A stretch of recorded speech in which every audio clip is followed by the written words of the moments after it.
from the opening pages all the way through the Old Testament, we find that God is king. And he is, and what's very important for redemptive history is that God in particular is to be the king of Israel. When God took the descendants of Abraham out of Egypt, he became their king. They became his kingdom. And then the Mosaic covenant that we looked at, right? It introduces something new into human history in terms of divine rulership and governance. You have this theocracy of sorts going on.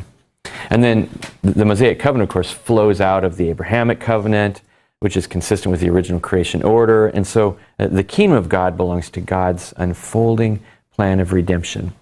And the language we find in the Old Testament backs this up. The Lord is king. I'll read just Deuteronomy chapter 33. This is really close to the close of Deuteronomy.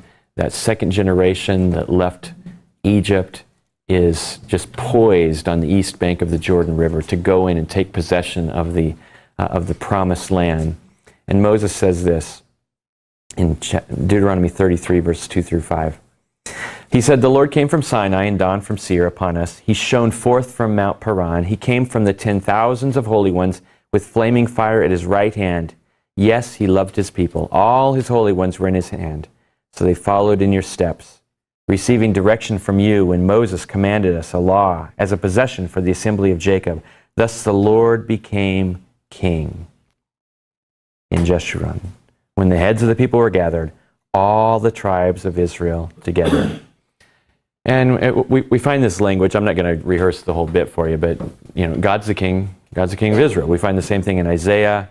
I gave you the language there, and I believe what we saw hopefully last week was the Davidic covenant picks up on this theme, that God who is king is going to install this one who's going to be as a son to him.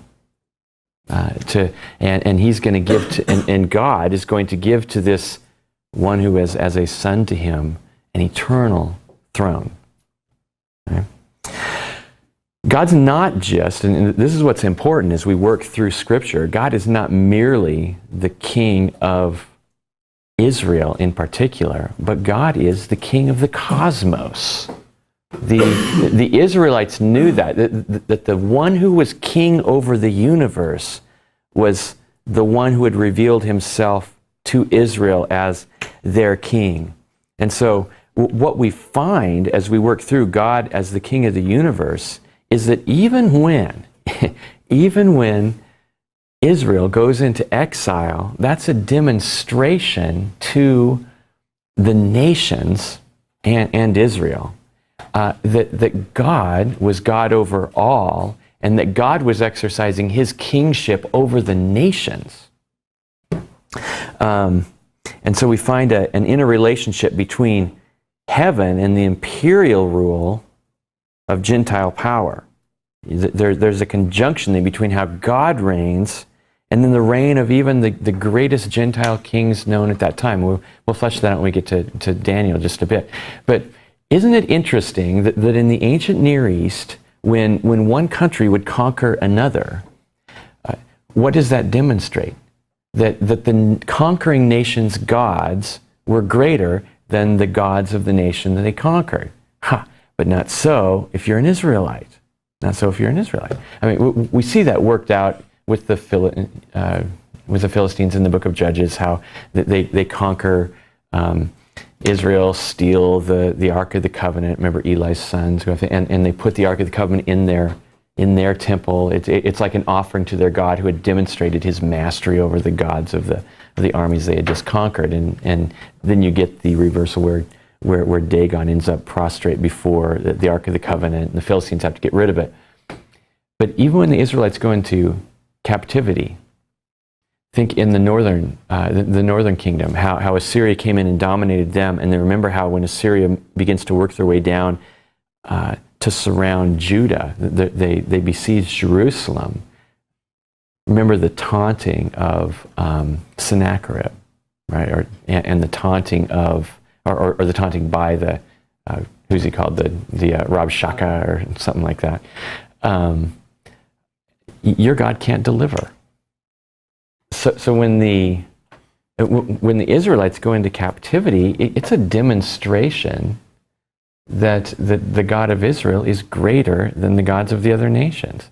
And so, it could have been said by the Babylonians, well, we took you into captivity, and so our gods are greater than yours. But the Israelites would have just looked at them and said, no, our God promised that this is precisely what has happened. He just used you to punish us for breaking covenant.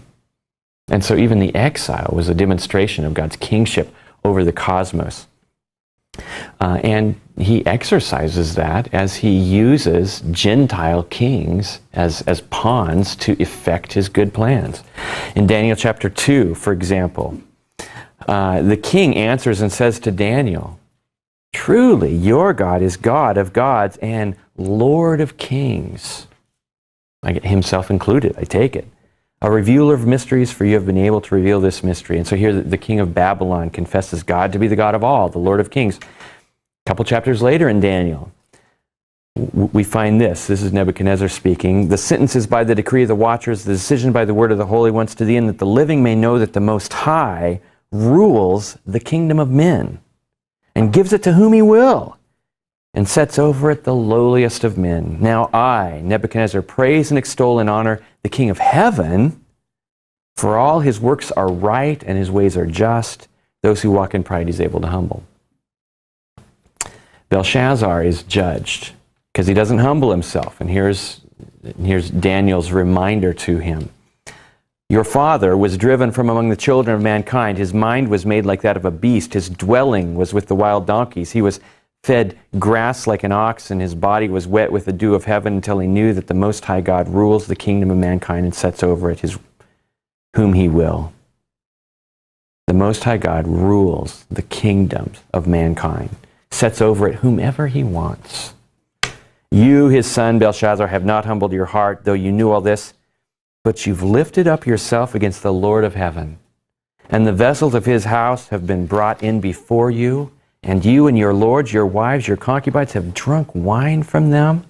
You have praised the gods of silver and gold, of bronze, iron, wood, and stone, which do not see or hear or know, but the God in whose hand is your breath, and whose are all your ways, you have not honored."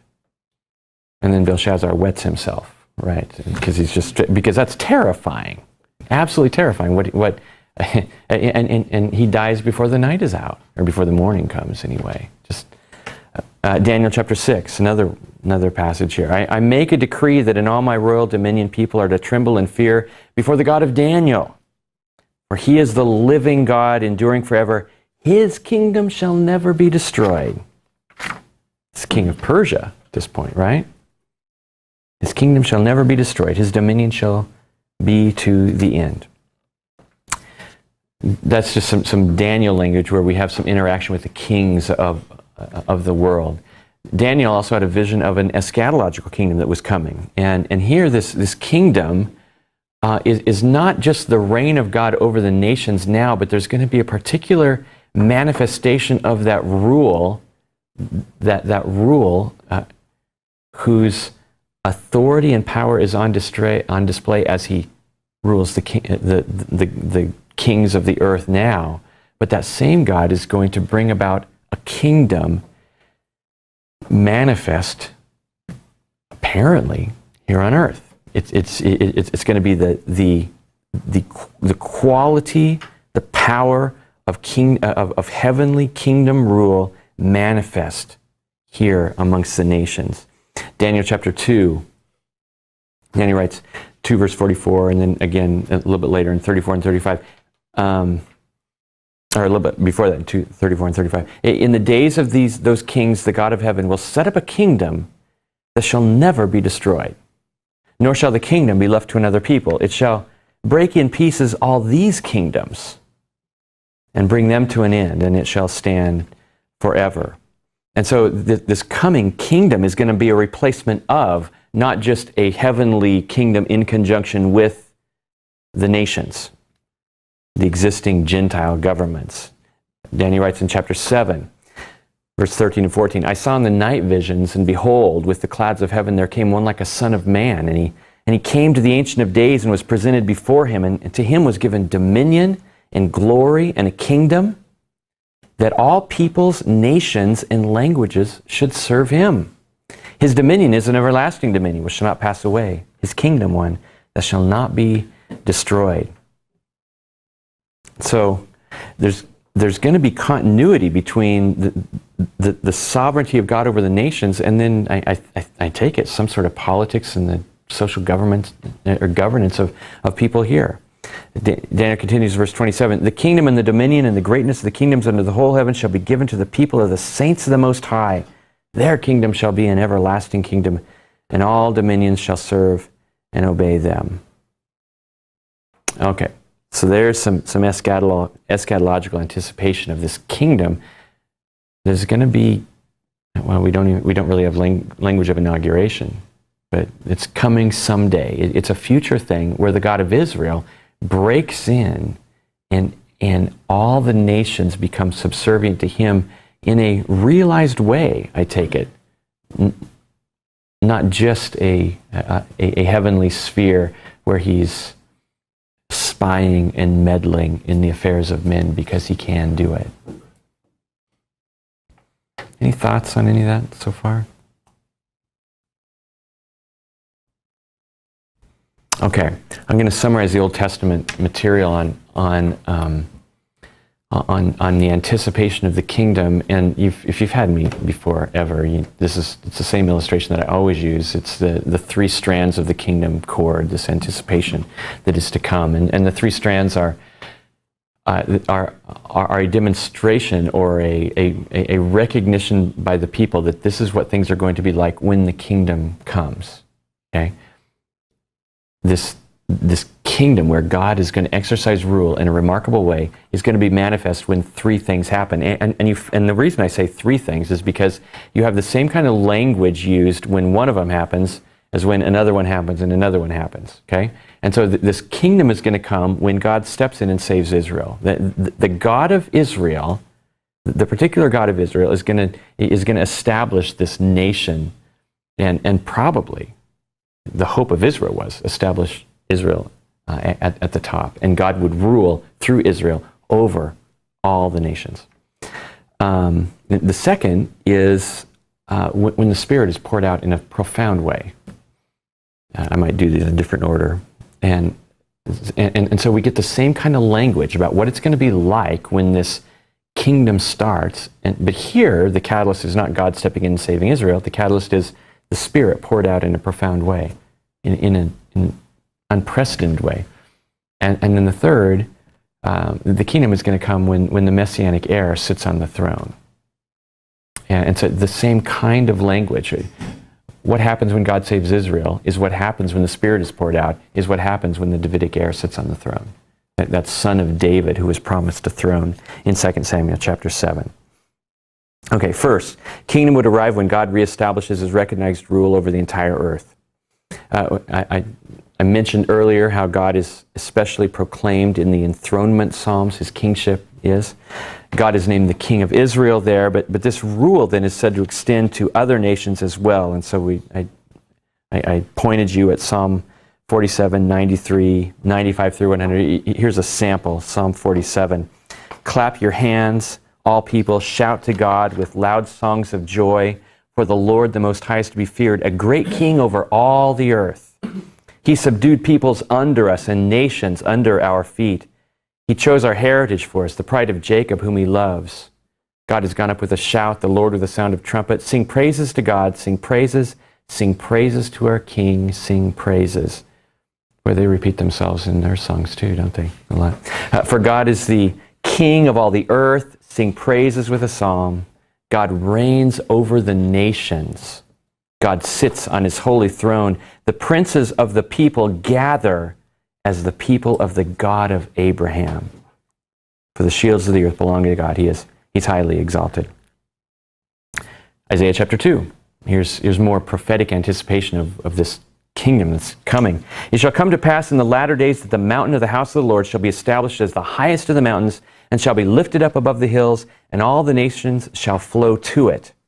And many people shall come and say, Come, let us go up to the mountain of the Lord, to the house of the God of Jacob, that he may teach us his ways, that we may walk in his paths.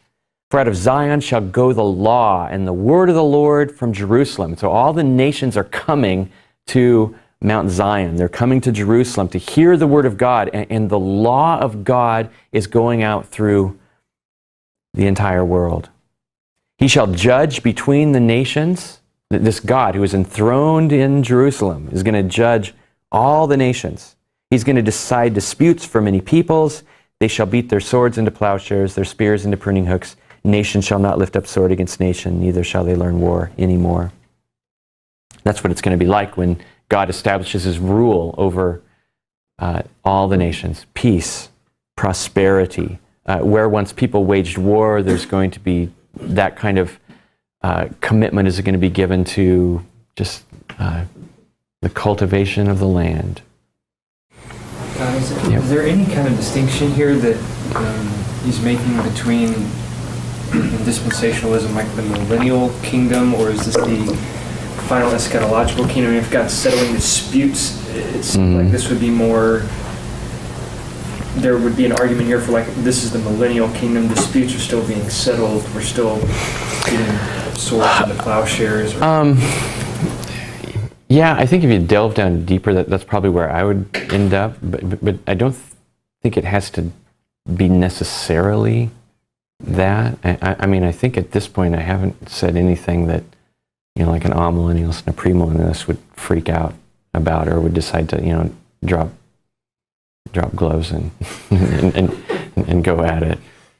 Borrow hockey imagery. Here I've just talked about swords into plowshares, and then I bring up a hockey illusion as Christians fight each other. Yeah, it's a good one. Yeah, I mean that's where I would be on this, but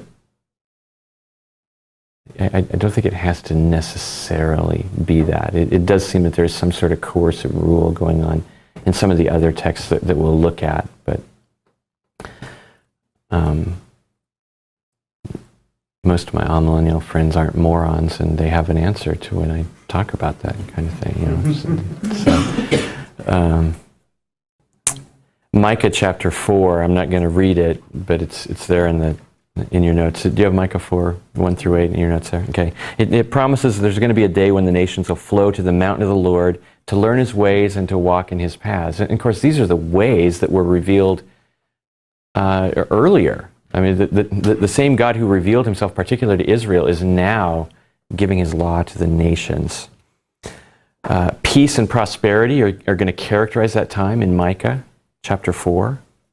Judgment's going to be a necessary part of the Old Testament anticipation because the kingdom's not going to come without some sort of terrifying day of the Lord. And so before there's this time of peace, what the prophets anticipate is there's going to be, well, how do you say it? The Old Testament prophets were right, and they were not under the illusion that God shows up and everyone goes, "Oh, finally, right?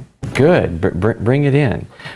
We've been waiting for you to come." No, judgment precedes, and you even get an anticipation. I say even. I mean, there's a profound anticipation that that the kingdom cannot be ushered in merely by the crushing of Israel's enemies, but there's probably something inside of Israel itself that needs to be taken care of before the reign of God can dominate. And so here's where we pick up language of atonement. You could hearken back to some of the covenantal anticipation of the new covenant. That by covenant I mean the in the Mosaic covenant there's anticipation of a circumcision of the heart, that sort of thing. And so by the time we get to the new covenant with its promises of what's going to happen in the new covenant, they sound an awful lot like what's going to follow once that terrifying day of the Lord comes. The kingdom culminates in the restoration of the heavens and the earth, the new creation, Isaiah 65 and 66. And this time, I think, is summarized beautifully in Zechariah chapter 14, verse 9. The Lord will be king over all the earth. On that day, the Lord will be one and his name one. that sounds an awful lot like Deuteronomy 6, a Shema reference there, except now it's not Hear, O Israel, the Lord our God, the Lord is one. Now it's all the nations are recognizing that the Lord is one and his name is one. I think, okay, detour for 5 seconds, and you can think on this. I think this Zechariah passage points to a claim of monotheism in the Shema, of ontological monotheism in the Shema. If for some of you might think, well, of course, but for others, you might have been taught or been thinking that the Shema is not a statement of ontological monotheism, but it's really a statement of there's a pantheon of gods out there, but you, Yahweh, you are our God. You're the God of Israel. But I think at least Zechariah's use of it here points to, it's at least henotheism, okay, which is there's many gods, but you're our God. But this Zechariah passage actually points to, I think, an ontological monotheism in the Shema as well. Okay, end of detour. Was that confusing? Does that make sense? You can think on that if you want, I guess. Okay, so God reigns. Lots of great things happen when God reigns. And again, the prophets were not naive. They understood that probably everybody wants the stuff of the kingdom, but it's the God of the kingdom that people have a problem with. Hence, the need for the day of the Lord. Okay?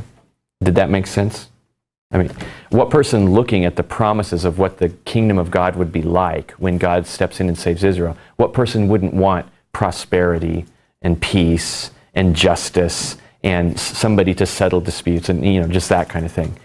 But the prophets understood that people would not want that naturally, and there's going to be bloodshed before it happens. Okay, second, kingdom would arrive when the Spirit of God is poured out on God's people in an unprecedented way. Isaiah chapter 32 is an excellent example of this. The first few verses of Isaiah speak of just horrible judgment.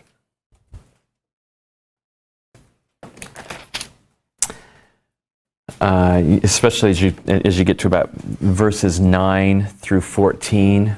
You can see the judgment. It's exile language, but maybe even, well, yeah. Is there something worse than exile in the Bible? Tremble, you women who are at ease. Shudder, you complacent ones. Strip and make yourselves bare. Tie sackcloth around your waist. Beat your breasts for the pleasant fields, for the fruitful vine, for the soil of my people growing up in thorns and briars. Okay, and so this is a curse of the land. This is Genesis 3 stuff on steroids. Yes, for all the joyous houses in the exultant city, for the palace is forsaken, the populous city deserted, the hill and the watchtower will become dens forever, a joy of wild donkeys, a pasture of flocks. Okay, so it's like it's not inhabited by God's people anymore. It's growing wild and crazy. It's the language isn't used here, but it's kind of a tohu vabohu sort of thing going on. It's just people aren't there, and it's going nuts. Look at verse 15 though. Until the Spirit is poured upon us from on high, and the wilderness becomes a fruitful field. And of course, wilderness, don't think Mount Hood. Think hot, wretched desert where there's nothing green at all. Okay, so there's no green anywhere until the fruitful field is deemed a forest. Okay, and so the Spirit comes in, and now the wilderness becomes a fruitful field, and the fruitful field is so thick it's like a forest. Then justice will dwell in the wilderness, righteousness abide in the fruitful field. The effect of righteousness will be peace. The result of righteousness, quietness and trust forever. My people will abide in a peaceful habitation. So shalom comes, right? In secure dwellings, quiet resting places, it will hail when the forest falls down, the city will be utterly laid low. And so it goes on. But what's the turning point there? Verse 15, when the Spirit is poured out. Okay? Ezekiel prophesies, in the context of the New Covenant, promises that when the Spirit's poured out, and we looked at this last week, peace, prosperity, forgiveness will be the order of the day. The people of God will be caused to walk according to his ways. When does that happen? When we're given a new heart in Ezekiel, when we're given a spirit, the Spirit of God. The Spirit of God comes and dwells in us. Remember, I mentioned last week this, it's like Moses' wildest dream come true. All of the Lord's people now have the Spirit. And so there we get this hint of, for the kingdom blessing to come, there has to be transformation of the human heart, or to borrow from Moses' language, circumcision of the human heart. Then third, the kingdom would arrive when the throne of the anointed Davidic heir, the Messiah, is reestablished. That is, the coming eschatological kingdom will be ruled by a Davidic king. And so we're thinking 2 Samuel 7, right, in our covenant structure. Amos chapter 9 declares, "In that day I will raise up the booth of David that is fallen and repair its breaches, raise up its ruin and rebuild it, as in the days of old." Isaiah chapter 9 verse 7 declares, "Of the increase of his government and of peace there will be no end on the throne of David and over his kingdom, to establish it, to uphold it with justice and with righteousness from this time forth and forevermore." And then the royal Psalms, as you work your way through the book of Psalms, they speak of the character and the features of the Messianic kingdom. And it surely sounds like the kind of stuff that's going to happen when the Spirit's poured out and when God steps in and saves Israel. Okay? And so these are the three things that the people should have been waiting for. And then Jesus shows up and he twists all three strands into to a strong and powerful cord. He brings them all together in his one person. And of course, he didn't show up in a vacuum there either. That was the prophetic anticipation. Okay? Jesus would do precisely that. Jesus would bring all three of these strands together. Prophet Isaiah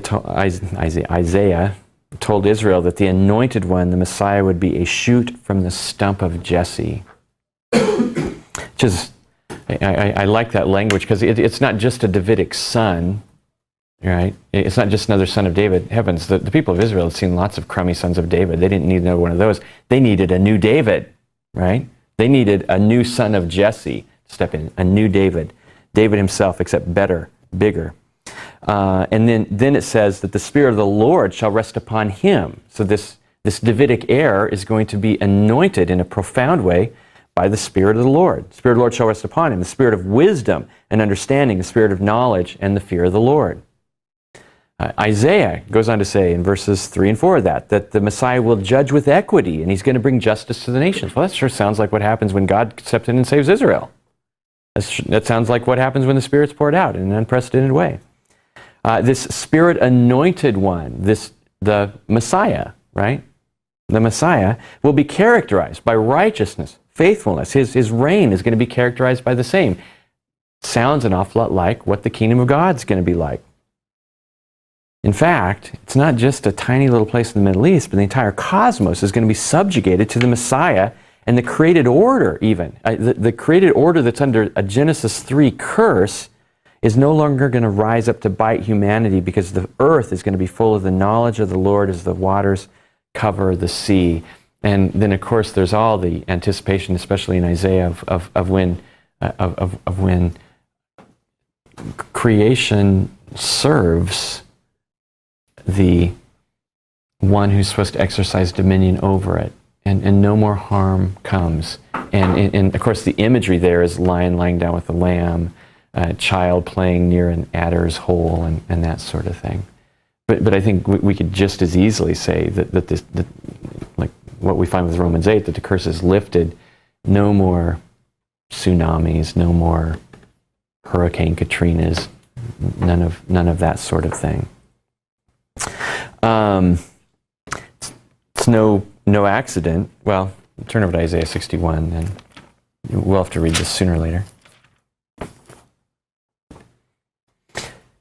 This is the servant of the Lord speaking, and he says, "The Spirit of the Lord God is upon me, because the Lord has anointed me." He has messiahed me, if you will, to bring good news to the poor.